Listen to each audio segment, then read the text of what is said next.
Mr. Speaker, I yield myself as much time as I may consume. The gentleman is recognized. Thank you, Mr. Speaker. I rise today to speak in strong support of my bill, H.R. 4531, the Support for Patients and Communities Reauthorization Act. Over the past 2 years, we have lost over 200,000 Americans to drug overdoses and poisonings. This is a step in the wrong direction, as the United States saw decreases in year-over-year drug overdoses between 2018 and 2019. Tragically, our best efforts to drive down these overdose rates were disrupted by the COVID-19 pandemic, which left millions of Americans isolated and shuttered from support systems that helped those struggling with substance use disorder stay on track. These statistics show the policies and programs we enacted in 2018 were working prior to the pandemic. But since 2018, we've seen the horrors that illicit fentanyl and other illicit substances like xylazine have caused our local communities. In the past 3 years, over 70% of all drug overdoses in my home Commonwealth of Kentucky has been the direct result of poisoning from fentanyl or fentanyl-related substances. Earlier this year, I convened the Energy and Commerce Health Subcommittee field hearing in Gettysburg, Pennsylvania, where we heard firsthand accounts from law enforcement and treatment providers about the harsh realities of this crisis. We heard heart-wrenching testimony from Michael Straley, who lost his daughter Leah a few years ago to fentanyl poisoning, underscoring the daily stresses of families who with loved ones battling substance use disorder. That work has helped inform the bill before us today. We are reauthorizing important programs such as state-level prescription drug monitoring programs, residential treatment for pregnant and postpartum women, and other prevention, treatment, and recovery services.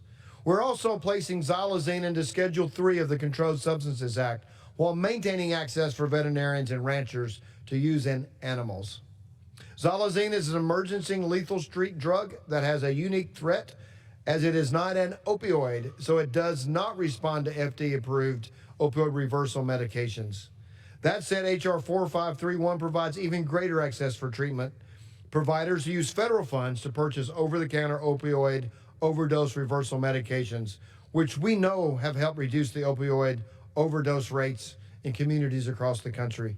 We're also building on important steps we took in 2018 to help those that rely on the Medicaid program access care. We are permanently requiring Medicaid programs to provide life-saving medication-assisted treatment. We're permanently codifying the flexibility for states to waive outdated policies that prevent vulnerable individuals from seeking comprehensive wraparound and substance use disorder care.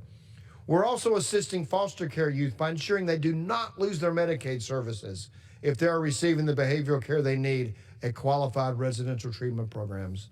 Finally, the legislation before us today promotes access to long-term recovery and support services, like workforce training for individuals in recovery.